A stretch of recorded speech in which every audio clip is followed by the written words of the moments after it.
Ar tu pasiruošęs? Vienas iš dažniausių klausimų, kurį sulaukiu, tai kokie yra nusikaltėlio veido bruožai. Tai tu dabar iš patirties savo, kaip pareigūno, buvusio pareigūno, išvardink vieną ar kelis veido bruožus, kurie sutinkami pas blogiukus. Tai dažniausia, kaip ir policijos darbė teko bendrauti su daugumo tik su blogiečiais, tai paminėčiau veido bruožus, kaip išsišovė antakiai kaulėti. Dažnai būdavo pas blogietį randamas bruožas, tada trumpa nosis dažnai pasitaikydavo ir jeigu barzdos nėra ir matai smakrą, tai lygus smakras. Labai dažnai būdavo šitų 3 savybių arba bent 2 šitų savybių mišinys pas didžiąją dalį tų blogiečių. Esi minėjęs, kad yra tam tikras tipažas moterų, kurios susideda su blogiečiais. Tai kokie veido bruožai, kaip tu juos apibūdintum, kokios tos moterys, kurios susideda su blogiukais? Tai ruošintis darbus su įtariamuoju, tai peržvelgiai jo duomenų bazių įrašus, tai įskaitant informaciją apie šeimos narius, tai konkrečiai apie žmonas, pavyzdžiui, tai būdavo tokia tendencija, kad moterys būdavo labai panašaus tipažo daugumos nusikaltėlių. Tai tie tipažai yra didelis akys, tie bruožai, putlios lūpos ir ilga nosis. Tai taip pastebėdavo tokia tendencija.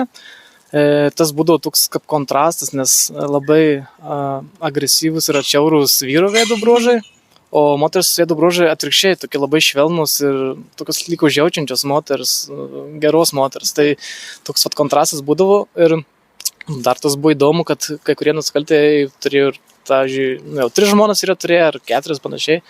Tai tos peržiūrėjus kiekvieną tą moterį pagal nuotrauką, tai matai panašius veido bruožus ir tam tikras detalės, kurias jas kaip ir sieja visas. Tai toks tipažas išlieka tų būsimų žmonų.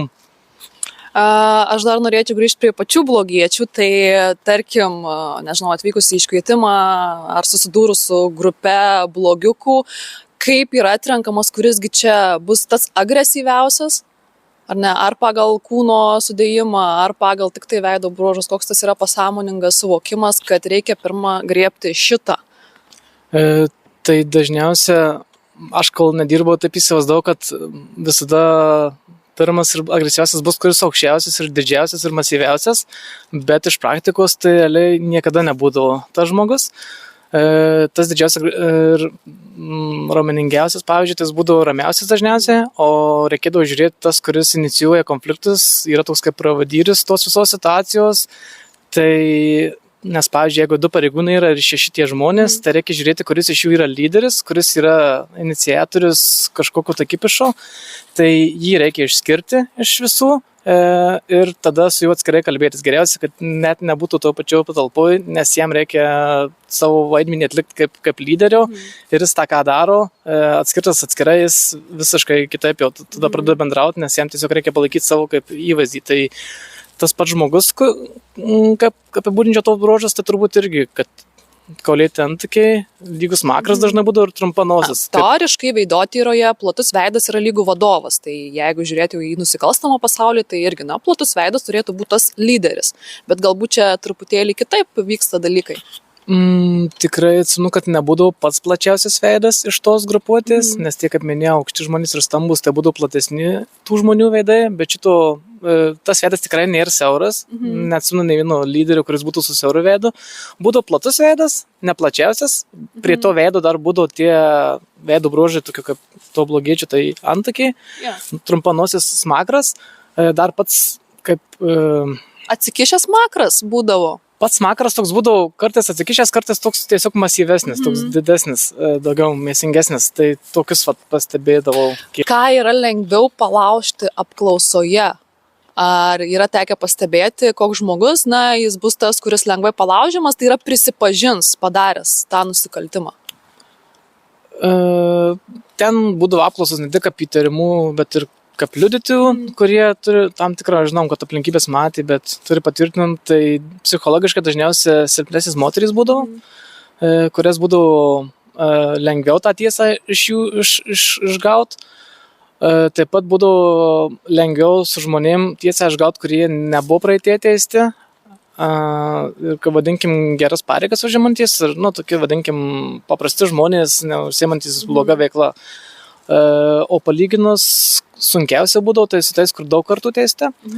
Tie, kur galbūt daug metų kalėjime praleidę, tai iš tokių labai dažnai buvo, kad visiškai neįmanoma tiesos išgauti, reikia kitais metodais susirinkti duomenis, nes žinai, kad jo apklausa nieko neduos, kadangi jis būdavo tokios bruožai, sakyčiau, tokių, ką pastebėdavo, tai dviejų tipų, tai arba su putliom lūpom, arba su labai plonom ir vingiuotom tokiam lūpom. Tai vadinasi advokato parametras tos vingiuotos lūpos, tai žmogus gali kalbėti apie bet ką, tavarsime, jis pristaiko prie bet kokios temos ir dažnai tai galima prilyginti melagio bruožui.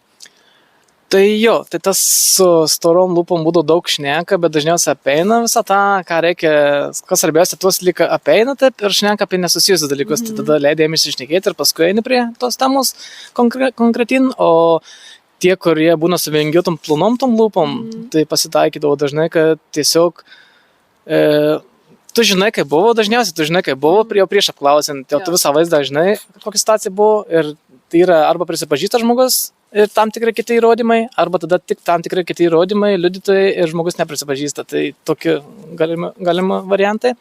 Tai tie, kur būdavo dažnai daug kartų ir teisti ir kalėjime sėdėti, būdavo, kad žinai, kad jis buvo kitoj vietoj, o jis pasakoja, kad buvo šitoj vietoj.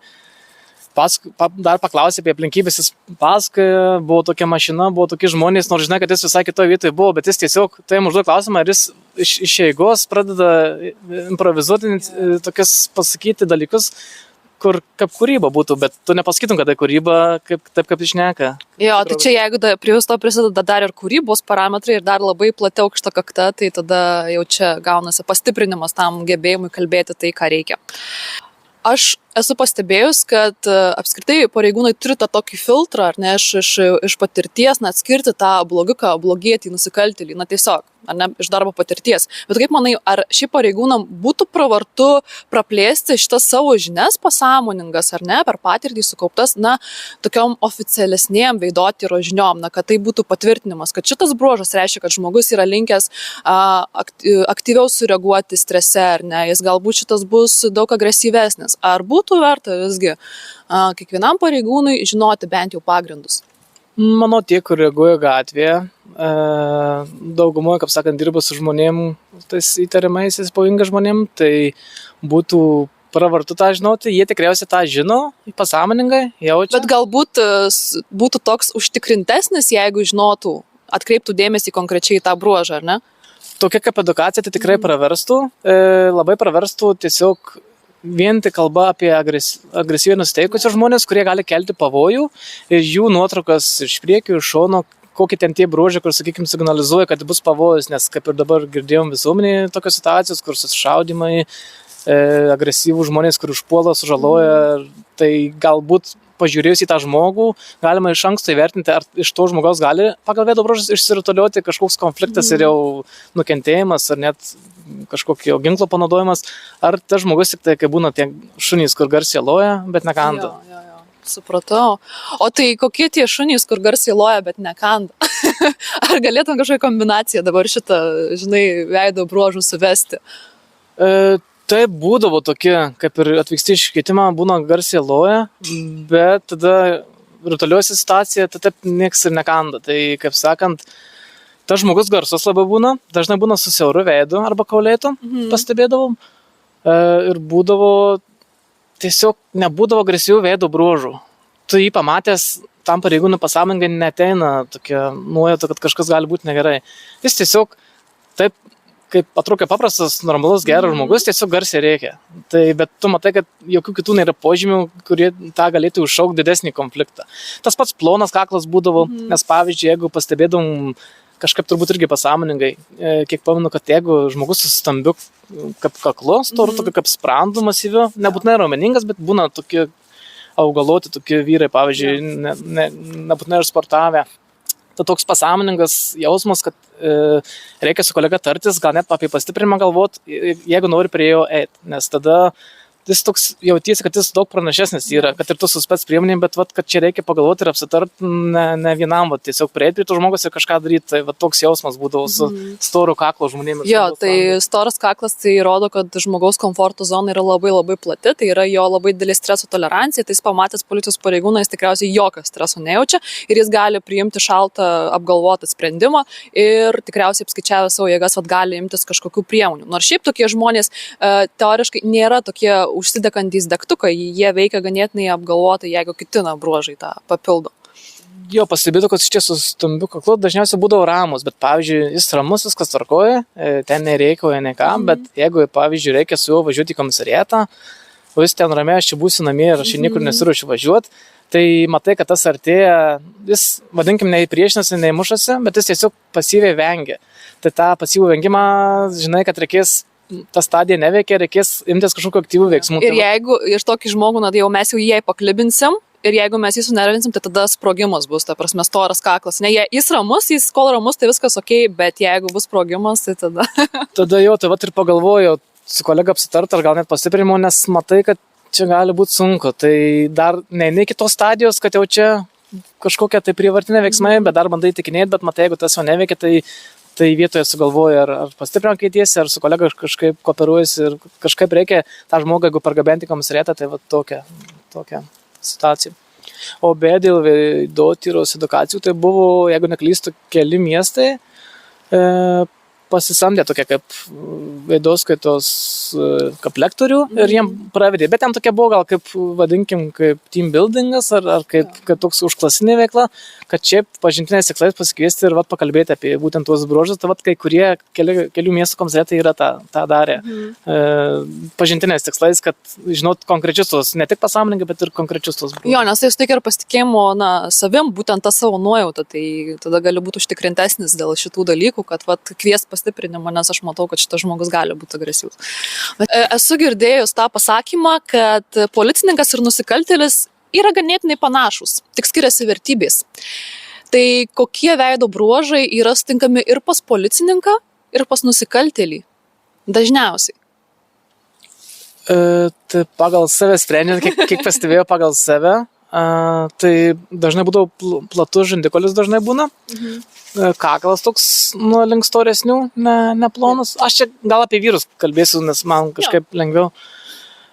Tada nosis tai labai čia nėra tokios kaip taisyklės, tai arba ilga, arba trumpa. Tai arba žmogus toks kaip emocionalesnis būna žmonėms, kuriems padėti reikia, arba tiesiog toks šaltas ir toks, jis tik atlieka darbą, bet tokių kaip emocijų nejaučia. Ir pas moteris, skaičiau, išskirčiau galbūt akys didelės akys. Tai jos tikriausiai eina į policiją su noru padėti. Turbūt, o pas vyrus, kaip ir pas mane, nežinau, dažniausiai pastebėdavau, kad užkritę akių vokai, tai toks, bet aš ir dirbau tyrėjų, tai man tas darbas labai patiko tyrėjų, tai toks analitinis mąstymas, tas realiai visas tavo darbas ir per darbą ir po darbo analizė, nes tu turi daug baudžiamų ir administracinių bylų ir daug veiksmų, kur reikia suvesti galus ir jas, kaip sakant, pabaigti tas bylas ir daug yra galvos skausmo ir analizės, kaip tą padaryti sėkmingai, nes, aišku, dauguma žmonių ir meluoja, ir nedasako, ir tau reikia į visas detalės surinkti į vieną, kad gautųsi arba yra kažkas, arba nėra, tai va tokia analitiškumu. Taip pat išskirčiau, kad lygus makras dažnai būdavo pas kolegas. Pas tave taip pat lygus makras. Ir galbūt, bet ne taip dažnai, kad išsikišęs makras arba masyvus makras, bet šitas rečiau, kiek pamenu. Tai šiaip priklauso, kokiu tikslu eina žmogus į policiją. Tai kaip paminėjai, pas moteris didelės akys, tu esi į policiją su noru padėti žmonėm, ne? Jeigu yra atsikišęs makras stipriai, tai žmogus nori adrenalino, o policija yra darbas, jei tu dirbi gatvėje, kur tu gausi adrenalino. Jo, ir dar būna, turbūt gal skaidyti reikėtų pagal užimos pareigas. Tai jeigu, vadinkim, patrulių pareigos, tai bus toks žemiškesnis kaip žmogus, tai gal ausys būdavo mažesnės, pastebėdavau. Tie agresyvesni veido bruožai būtent pas patrulius būdavo, kaip tų nusikaltėlių veido bruožai, tik tai kaip kalbėjo, kad vertybės skiriasi.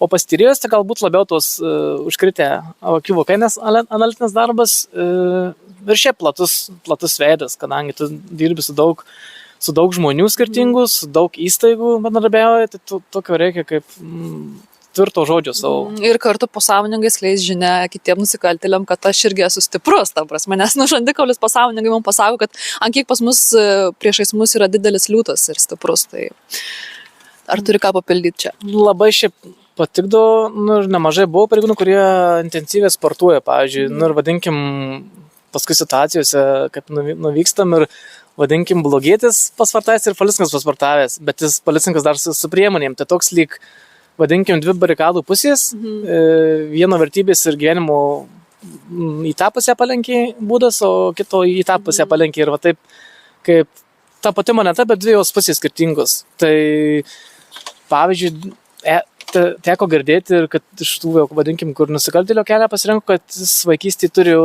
tikslų ir svajonių į policiją stot, turėjau, jiem galvotas buvo, bet paskui dažnai būdavo, kad kažkokia kompanija susideda su negera kompanija, ar ten, kur gyvena, vadinkim, gyvenimo sąlygos tokios, kad jį į tą bėdą pastumėjo ir į tą nusikalstamą kelią, tai va taip ir nukrypo į tą barikadų pusę. Tai tu pritari visgi, kad policininkas ir nusikaltėlis, jie turi panašumų. Juos veda tas noras kažkokios eit į tiesą per agresiją, eit ten, tarkim, į nusikaltimą per agresiją. Ar atstatyti teisingumą, bet vis tiek kažkas vienyje policininką ar nusikaltėlį? Panašumų tai prašiau, ne tik pagal veido bruožus, bet kad ir abu, vadinkim, tokie didesnio agresyvumo žmonės, policijoje tikrai tas didesnis agresyvumas, didesnį stresą gali pakelt, nes ne visi žmonės gali dirbti policijos pareigūnais, tik tie, kur toleruoja tą stresą. Nusikaltėliai taip pat didesnį stresą, didesnį agresyvumą, kadangi tas stresas patirimas galbūt, kad ar jį išaiškins, ar jį suras, kai slaptus ir panašiai. Tiesiog skiriasi galbūt daugumoje gyvenimo būdas ir aplinka, kurioje augau. Tai tas ir išsiskyrė tie keliai. Supratau, aš dar kažkaip kilo klausimas apie barzdas, nes aš nežinau, gal anksčiau draudė barzdas policininkam auginti ar kaip, bet dabar pastebinu, kad labai dažnai pareigūnai yra su barzdom. Kaip žinia, barzda tikrai suteikia vyrui pasitikėjimo savim, nes tarytum sustiprina žandikaulį. Tai kaip yra ten su pareigūnais? Ar jie pasąmoningai pradeda barzdas auginti, ar čia tiesiog dabar tokia mada? Taip, dabar pastebėjau, kad dažniau šitas vyksta. Šiaip buvo visada leidžiama, tik būtų tvarkinga tam tikro ilgio, ten neišlindus. Galbūt dabar kažkas pasikeitė, kad dabar tikrai su ilgom barzdom matai. Šito negaliu pasakyti pagal teisės aktus, arba kas buvo pakeista, bet tas įdomu, kad ta mada, sakykime, atėjo galbūt prieš kokius 5 metus arba 7, kai pastebėjau, kad pradėjo tarp policininkų su barzdų auginimas dažnėti. Tai tas buvo įdomu, kad tendencija tarp tyrėjų, kur aš dirbu, nepastebėjau, kad būtų pakeitimų, o pirminė grandy tarp patrulių labai pastebėjau, kad padaugėjo tų atvejų. Tie, kurie žmonės konkrečiai važiuoja iškvietimą tą visą frontą laiko, tai jie labai pradėjo auginti didelės ir labai... Aš irgi pastebėjau, ten jau barzdelės ne tai, kad ten praplatinti žandikaulį, bet jau ten jau į ilgį einančios. Jo, tai šitas tikrai yra, tai čia toks irgi... pastebėjimas, kad ta barzda tikrai vyram padeda su pasitikėjimu savim ir jo stiprinimu. Mes palauksim, kol varopai nustos skambėti. Mes kažkaip išsiplėtėm apie vyrus ar ne pareigūnus, bet apie moteris tik paminėjome, kad didelės akys dažniausiai yra vedantis bruožas, kuris sutinkamas tarp pareigūnių. Bet gal dar kažkokį, vieną kitą, kurį dažniausiai pastebi tarp savo buvusių kolegų ir apskritai, kokia yra tendencija būtent su moterų veidais, be plačių akių, kurias jau paminėjai.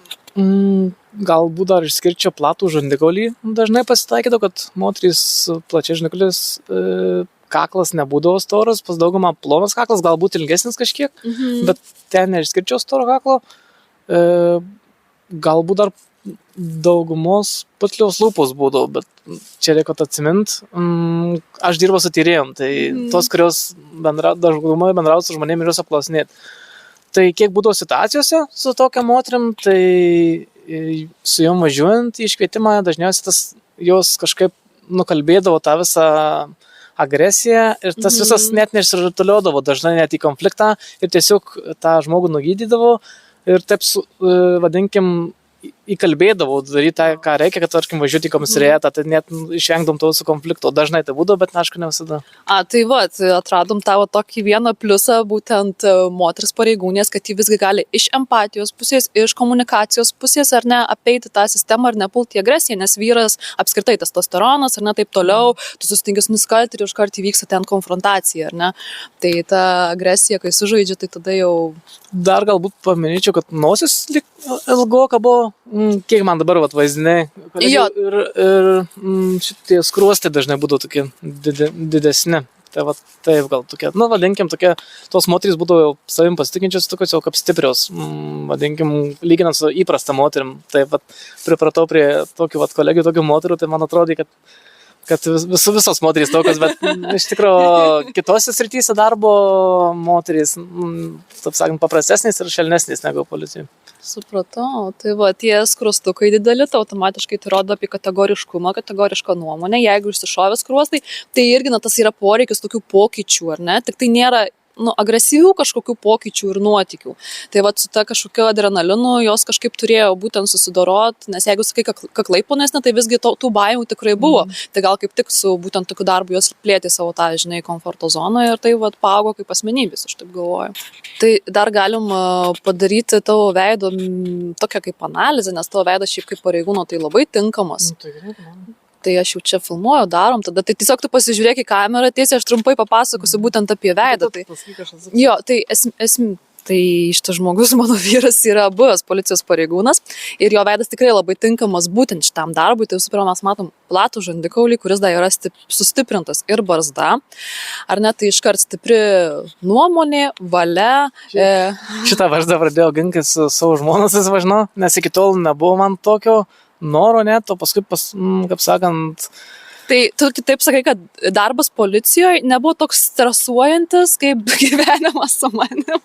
Aš dirbau policijoje, bet tik jau mums ilgiau gyvenant, pas savininką atėjo noras auginti tą barzdą. Dar tada nesupratau, kokius 7 metus, ką čia reiškia, po 7 metų tik supratau. Toks noras, kad negaliu nusiskusti, nes negerai bus. Ir kaip supratau, kadangi žmonos platus veidas, tai, kaip sakant, namie toks kaip karas vyksta, tai man ta barzda pasąmoningai padėjo taip savo poziciją stiprinti, nes aš dabar net negaliu pagalvoti, kad nusiskusčiau. Anksčiau niekada neauginau, net minties tokios nebuvau, bet paskui su žmona apsigyvenom. Vienas liūdnesnių čia tokių. Tai grįžtant apie būtent pareigūno veido bruožus, tai taip, platus žandikaulis tikrai yra pravartus, taip pat ir storas kaklas. Tai kaklas tikrai yra ganėtinai stiprus, tai jau vėlgi kalbam apie streso toleranciją tik jau už komforto zonos ribų, tai už komforto zonos ribų tai yra būtent darbinė sfera, kažkokie nauji įvykiai, iškvietimai ir panašiai.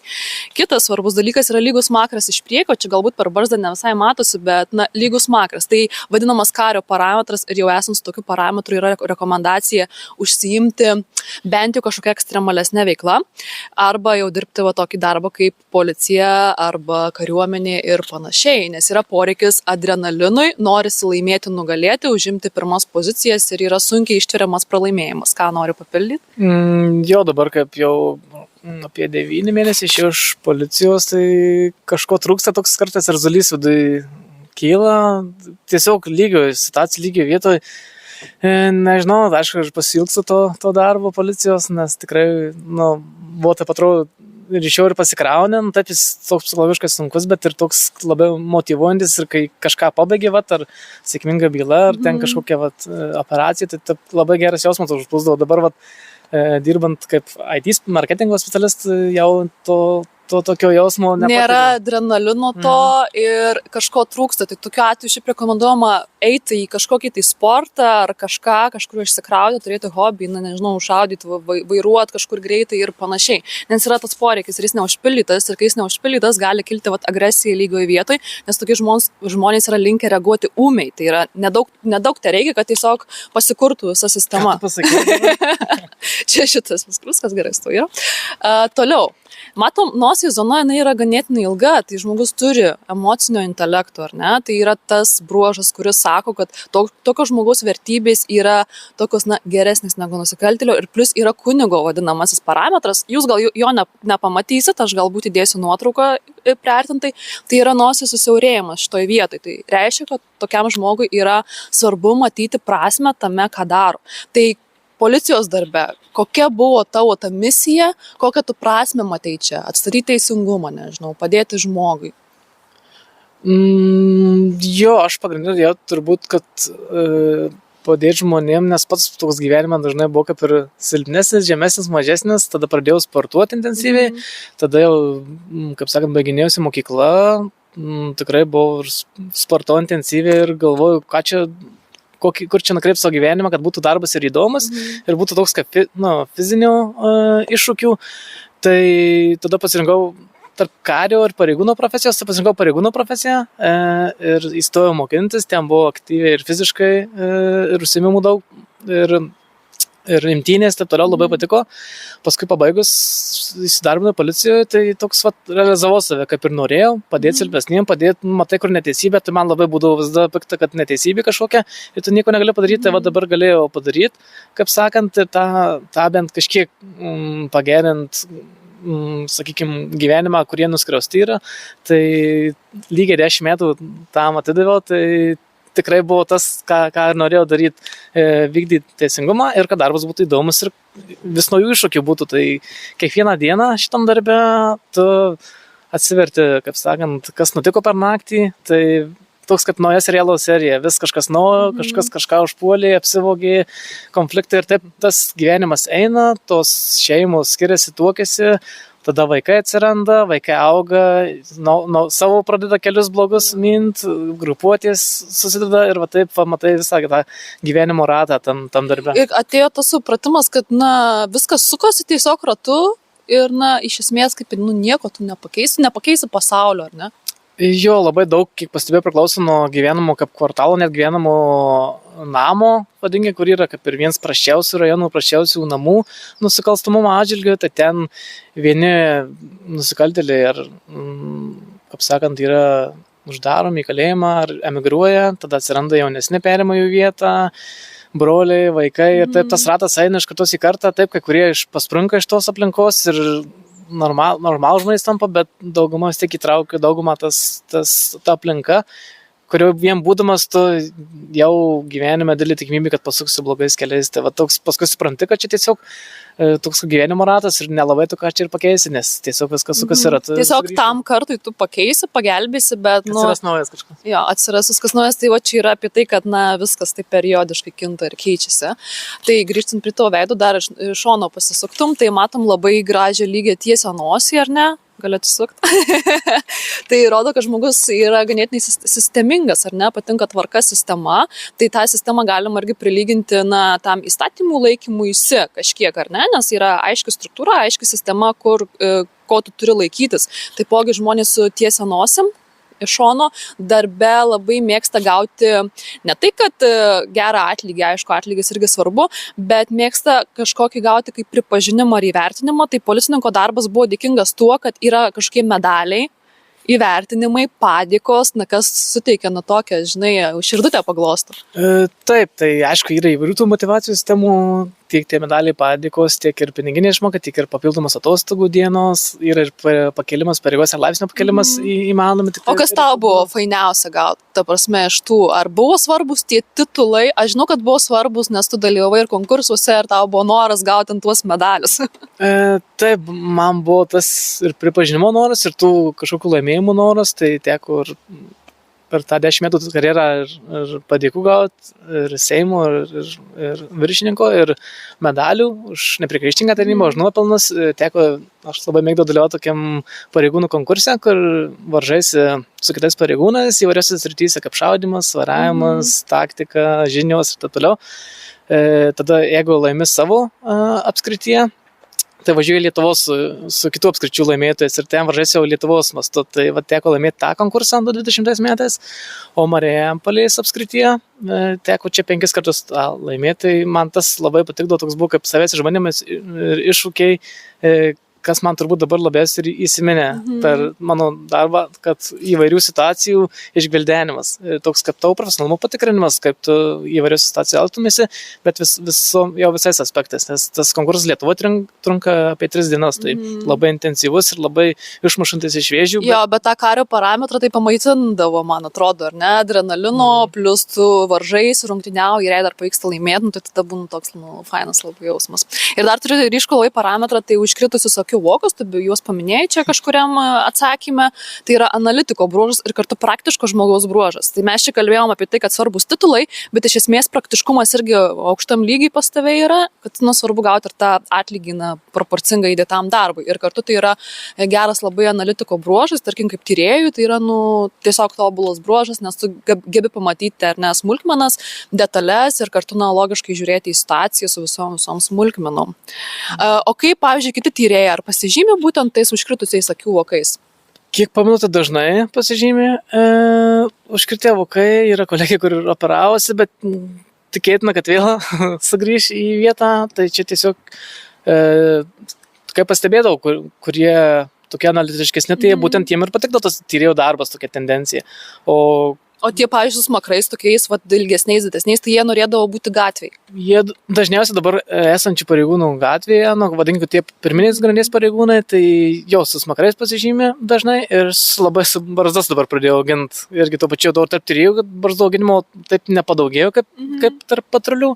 Bet ir tų smakrų ne visada tokių didelių yra. Tai tokia, galbūt atskirčiau, yra policija, bet yra ir policija viduje, kaip tyrėjas, kuris labiau kabinetinis darbas ir analitinis yra patrulis, kuris važiuoja į įvykio vietą dažniausiai ir ten gvildena tą situaciją, tai toks agresyvesni jau bruožai, sakyčiau, kaip išskirti būtų galima. Dar grįžtant prie tavo veido, pas tave dar nosis yra toks kaip rombas. Čia sunku ganėtinai pastebėti, jį beje turi ir Linas Pernavas, tai buvęs jūsų generalinis. Tai toks yra dar papildomas prieskonis, kad žmogus gali padėti galvą už savo įsitikinimus. Tai labai siejasi irgi su pareigūno darbu, ar ne? Nes tu tikriausiai vis tiek gerbi tą įstatymą ir tu turi vidinį norą, kad ir kiti turėtų tą norą gerbti tavo įstatymus. Tai tarkim tas rombas, tai irgi sutinkamas policijai, kiek aš esu pastebėjęs, nes tau tikrai keli kolegos šitą bruožą turi. Dabar galbūt visą tai žiūrės žmogus, kuris galvoja apie policijos darbą. Tai dabar tu pasakyk, kokių bruožų reikia. Tarkim, noriu eiti į patrulius, ar ne, nes tai vis tiek ta pradinė grandis, ar ne, noriu eiti į patrulius. Tai dabar kokių savybių tenais reikia, o aš pasakysiu veido bruožus, kokius jūs galite pamatyti savo veidą ir pasakyti patys savo, aš čia esu tinkamas. Nežinau, tai aišku, pradžiai išskirčiau tikrai vyrus ir moteris atskirai. Tai gerai, pakalbam apie vyrus pradžiai, gerai? Vyrai, tai čia veido bruožus. Kokios savybės? Jo, žinau, kad tu žinai ir veido bruožus. Tai pirmiausia, kad būtų nebijotų iššūkių, būtų jam patiktų iššūkiai ir kažkokiu kaip teisingumo, noras teisingumą įgyvendinti. Jo, tai iššūkiai, tai įsikišęs makras, lygus makras iš priekio, iššūkiai, jo, apsiribokim šitais, nes tai yra ganėtinai stiprus bruožai, kurie sako, kad man reikia adrenalino ir iššūkių. Tada, kad toks labai platus spektras funkcijų ir žinių reikia, tai tikrai galvos reikia geros, nes ypač dabar, kai optimizuota ta policija, tai labai daug sričių apėmė, kur anksčiau buvo kelių policija, ten tas tą daro. Dabar vienas tas patrulis ir kelių, ir nusikaltimą, ir paprastą pažeidimą, tai labai daug teisės aktų ir kaip žinot, kaip kas pildyti. Reikia daug žinių, tai jeigu jūsų kakta yra, pakankamai išraiškinga ir dar jei ausys yra tokios vidutinės arba gal didelių nereikia, nes tada jei labai didelės, tavo vidutinės ausis, vidutinė kakta, vidutinės ausis yra tai, ko turėtų pakakti pareigūnui būtent iš intelektualiosios, manau, pusės, iš veidoskaitos, būtent perspektyvos žiūrint. Ir norėt žmonėm, kaip padėti nukaptati. Kažką empatijos, kažkokių bruožų reikia turėti, ar ne? Tai arba ilgesnė nosis, didesnės akys gali būti, kad kažką tokio iš empatijos bruožų, arba patys esate vidinio noro, tiesiog padėti žmogui. Nes vis tiek, tai yra pagrindinis dalykas, aš padėsiu žmonėm.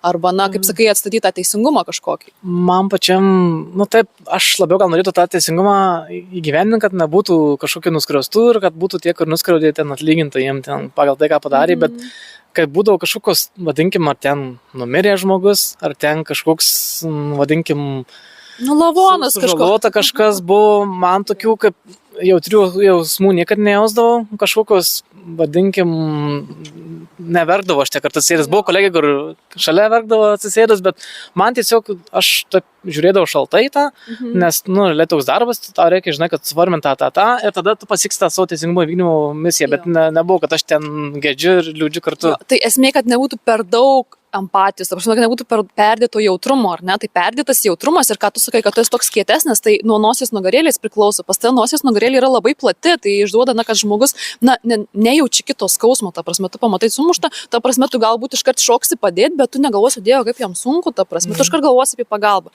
Aš tuo tarpu, pas mane nosies nugarėlė labai yra plona, tai ta prasme, aš pamačius, aš pirmą paverksiu ir tikriausiai nieko nepadarysiu, nes apims, ta prasme, jausmai didelė, ar ne? Per ašaras ten gal nieko nematysi.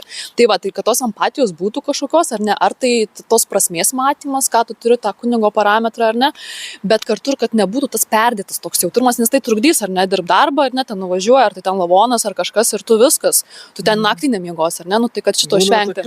Būna tokių žmonių, tai jiems reikia keisti kažkokias sritį, nes būna vieni, kur ekspertai, kur reikia fotografuoti, tai va, jie, kur daugiausia ten tie įvykių vietą, ar nužudyti kažkas ar panašiai, jie viską apifotkinti turi, ten paimti anspaudus taip toliau, tai jie daugiau ties to dirba, tai ar ten vonioje randa iš lavono, kuris 50 mirkų ir ten visas išpampės, pavyzdžiui, tai čia irgi, kai jiem lieka tas, tai čia toks irgi neturi būti ir jautrus tokį darbą dirbant, tai tada yra kitų padalinių, kur galbūt tų požymių, tų mažiau reikės tų dalykų, o moterim galbūt, tai sakyčiau irgi panašiai kaip vyram, kad tą teisingumą, norėt žmonėm padėti teisingumą tą įgyvendint, jeigu irgi taip pat gaudytis situacijų, nes dažniausiai šiaip moterys daugiau tą pildo tos popierius ir daugiau įstatymiškai, vadinkim, žino, kiek pastebėjo, negu vyrai, tai jos tokios, jos tos forminimo dažniausiai būna lyderis, o vyrai daugiau bendrauja su žmonėm ir ten,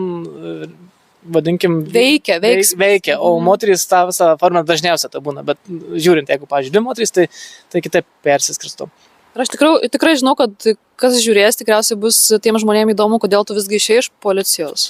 Jeigu mes aptarėm, kad, veidas tikrai tinkamas, jau dar iš šono pasisuk, yra smakras truputėlį nugioptas, tai išduoda apie tokį, atsargumą, bet jis paskui įsikiša lengvai, ar ne, tai apgalvojęs, apsvarstęs, tu gali imtis veiksmų, ar ne, aktyvaus, tai kas irgi pareigūnai, smakras iš priekio lygos, tai tokia baili agresyvi sistema, toks miksas, jis labai geras pareigūnai. Tai jau aptarėm veidą, ta prasme, pareigūno veidas, super, viskas tinka, puikiai viskas sekėsi, ar ne, kodėl buvo pakeista darbo kryptis? Tai praeitų metų gale, jau ta mintis jau sukosi keletą metų iš tikrųjų, tai praeitų metų gale sudalyvau tokiam privataus sektoriaus konkurse, kurį po 4 etapų ir pavyko laimėti. Tai tada reikėjo priimti sprendimą, ką darau toliau, ar liku dar čia, kur buvau lygiai 10 metų pradirbau. Tai dar liku 15 metų pagal dabartinius standartus ir pensija būtų, ar keičiu viską ir pradedu vėl, vadinkim, nuo nulio visai kitoj srity, toks buvo mano kaip hobis, marketingo sritis, SEO vadinasi. Tai tikrai visą savo laisvalaikį tam skyriau ir tuo domėjausi, tuo mano kaip nauja dabar, vadinkim, mėgstama sritis, tas buvo, tai va toks buvo kaip dilema. Tai per tą savo 10 metų, ką policijoje, tai ką įgyvendinau, kokius pasiekimus turėjau, ką darbo išbandžiau, pobūdžių, tai viskas labai patiko ir padariau daug daugiau negu svajojau, kad tik atėjau, pradėjau dirbti. Tas visą tą darbo pobūdį jau tapo kaip monotoniškas, viskas kaip ir aišku.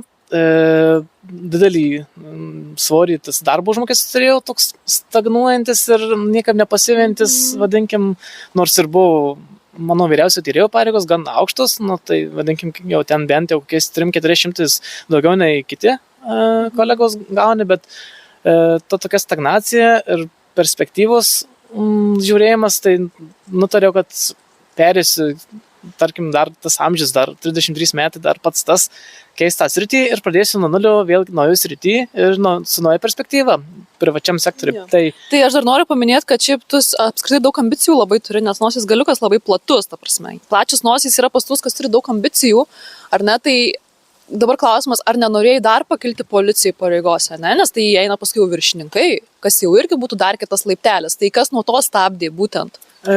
Tai jo, kitas lapelis buvo kaip skyriaus viršininko jau pareigybė, bet jau net minčių neturėjau apie tai, nes mačiau, kaip skyriaus, kokios atsakomybės tam skyriaus viršininkui, jis realiai už 50 žmonių atsakingas, kas ką blogai padaro, jam, kaip sakant, problemos ir viskas, kas vyksta mieste, tai vos naktį, savaitgaliai, jam bet kada gali skambyti, jis toks visada pagrindinis ir turi kažką organizuoti.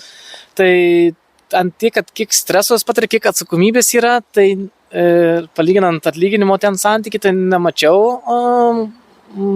neturėjau noro kandidatuoti į tą pareigybę, nors jos ir laisvos nebuvo, ji buvo užimta, bet net minčių tokių neturėjau, kadangi manau, kad netitinka, reikėtų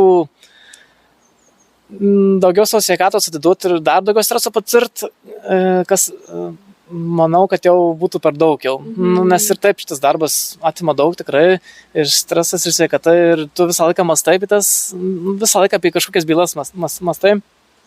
Tai va viena dar iš tų aplinkybių, kodėl norėjau perėti, tai kad laisvės daugiau, tai dabar nuotoliniu būdu dirbu, darbo, kaip vadinkim, stresas jau ties nulį beveik, tai norėjau to tokio ramesnio gyvenimo ir mažiau galvoti apie tuos visus reikalus. Bet vis pamastau, manau, jeigu būtų žymiai pakeltas atlyginimas, tai sugrįžčiau į policiją, vien dėl to, kad darbas įdomus, tu kiekvieną dieną vis kažką naujo patiri, žinai, ir tokių nostalgijos liko, bet, kaip sakant, jau tą kelią savo pasirinkau ir nutariau, kad galiu turėti ne vieną karjerą, o dvi per savo gyvenimą, arba daugiau, tai pasirinkau dabar kitą karjerą ir susipažįstu su visiškai kito pobūdžio žmonėm, jokio agresyvumo, Ir jokių agresyvių bruožų tenais pas juos. Daugumoje dabar tarp kolegų ne pareigūnų, jokių agresyvių bruožų, jokio tokio kaip ciniško bendravimo, tokių juodo pobūdžio juokelių. Iš tikrųjų suprantu, policijoje tas gaunasi kaip toks kaip gynybinis mechanizmas, tai yra juodi prikolai ir ne juodas humoras, tam, kad sušvelnintas patiriamas, žinai, emocijas. Nes tu kasdien su blogu susiduri su įvairiom blogiom, negražiom situacijom, su tamsiausiais miesto kvartalais ir žmonėm, žemiausi jau, tai turėtų su tuo kažkaip kovoti, darbė pasijuokė, pajuokauji, pasijuokė, kas ten nepavyko, kur sufeilina ir toks kaip būna, tą turi išsivalyti, išsijuokti, nes tu, jeigu vien tik rimtas būsi ir ten galvosi apie tas, tai tikrai labai sunkus šiaip darbas, bet įdomus. Šiaip realiai, manau, vienas įdomiausių darbų, kokį žmogus gali dirbti policininko darbas. Tai... Bet tikrai ne kiekvienam, aš tikrai neišdirbčiau ten, nežinau. Ir kodėl aš norėjau užsiminti būtent apie tą darbo pakeitimą, nes labai dažnai ir man žmonės rašo, ir šiaip susidūriau visai nesniai, kad ir draugai mano pakeitė darbą, ar ne, ir tai yra labai dideli sprendimai pakeisti darbą. Mes kažkodėl labai prisirišam prie tos darbo vietos, ar ne, mes galvojam, kad tai mums garantuoja stabilumą, mes galvojam, kad ten mus garbina, žinai, ir tas išėjimas iš darbo, jis toks yra, atrodo sudėtingas dalykas, nors tų galimybių daug. Tai aš kaip supratau, tu tiesiog supratai, kad atėjo galimybė, ar ne? Visos kortos sukrito, tu tenais padarėjai viską, ką galėjai, tau atėjo galimybė, ir lik tenais, kur likai, būtų buvę taip nelogiška, galbūt būtų kankinusi mintis, o kaip būtų, žinai, tu būtum susidūręs vėl policijos tuo pačiu stresu, kuris galbūt užknisa, ir tu dabar galvotum, dabar aš ten dirbčiau, žinai, be streso, ar ne, be nieko, ne. Tai būtent tas toks irgi loginis buvo apsvarstymas ir kartu priėmė gyvenimo siunčiamą galimybę ir dėl to pakeitė. Tai aš manau, mes baigiam šitą, šiaip labai daug kalbėjom, nežinau, iškarpysiu, čia kelsiu jau į YouTube tikrai visą, nežinau kada, tai bet šiaip faina, iš tikrųjų buvo pakalbėti, su Veidoskaita kažkiek susėti ir kartu su tuo tokiu opiu klausimu, su darbo, būtent paieškom, tai galbūt žiūrės kažkas, kas svajoja tą policiją, žinai.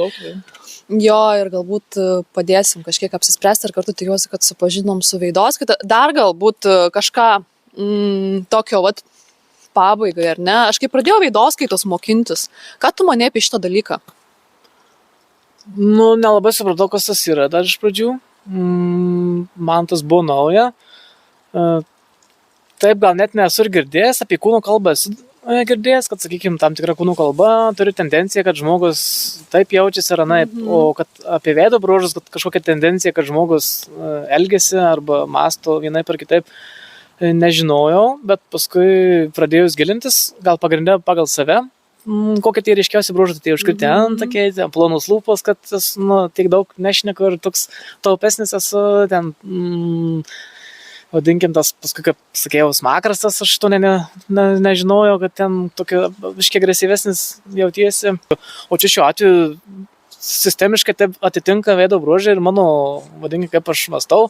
Taip, gal kiti žmonės nežinau, kad aš taip mąstau ir toks esu, bet aš žinau, kad toks esu. Tai taip ir apie kitą žmogų negalima sakyti, kad jeigu pagal veidą, sakysim, tu čia taupus, o dabar kolegos sakys, nes išlaidauja, bet nieks nežino, kaip jis jaučiasi viduje, ką daro, tai negalima spręsti apie kitą žmogų. Kad jis dabar, jeigu yra aktorius, tai, sakykime, introvertas, tai čia jau netitinka. Tai jis galbūt tas aktorystė jam yra per prievartą, ir jis viduje ten dega, tai nieks šito nežino. Tai matas atitiko, tai supratau, kad čia geras dalykas, kur galima pažinti ir kitą žmogų. Tai man tas patiko, tai pats pradėjau gilintis ir su tavim. Tai va, tai per praktiką viskas, ar ne, buvo įsiaiškinta? Kad... Jo, tai labai gera praktika buvo policijos darbe, tiek su žmonėm, tiek su žmonių duomenų fotonuotraukoms žiūrinėti. Aš labai dažnai žiūrinėdavau, landžiodavau tuose bylose, kur galėdavau, nes beleko negali tikrinti.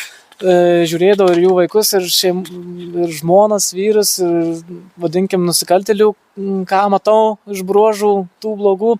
Jų antrų pusių, daug žmonų, tai žiūri, ką žmona sieja, kaip vaikai maždaug atrodo, vaikų kaip paskui gyvenimas susiklosti, ten nusikaltimai buvo, nebuvo. Ir va tokia, man ta veidoskata tikrai va tokia sistemiškai atitiko tas ir galėjau daryti tendencijas, ne 100%, bet tendencija buvo įtapusi viskas. Kaip ir su kūno kalba, tai man tas tiko, tai aš toliau naudojuosi tuo vadinkim, įrankiu. Paskaitai veidos, kad tai yra skirta ne tik savęs, bet ir kitų pažinimui. Tai nuostabus įrankis, kurį galima naudoti labai labai plačiai ir pamatyti tendencijas. Nes jau, kad žmogus gali keistis, o veidas taip greitai jau už paskos neina, ir galų gale galima laužti visas sistemas ir iš ten kažkokio, nežinau, nekalbaus labai mokėti kalbėti ganėtinai plačiai, nes tu plačiai kalbi, bet tu visgi turi ir tokio artistiškumo nemažai. Visgi tau tas dėmesys tikrai patinka. Ir komunikacija yra vienas iš būdų prisitraukti dėmesio. Tai net kai yra lūpos plonos, gali žmogus jau kalbėti ir kalbėti daug tam, kad pasiimtų jau tą visą šlovę ir dėmesį. Tostus puikiai sakydavai, atsimenu, ten irgi policijai kalbos buvo ir panašiai. Tai viską galima šlavinti, viską galima nulaužti sus kodus. Taip. Tai ačiū už pokalbį, virš valandos, nežinau, kaip čia gausis iškarpus. Tai noriu gal atsisveikinti su mūsų YouTube arba kažkieno kito žiūrovais. Tai follow tėvelis, aš kas tai.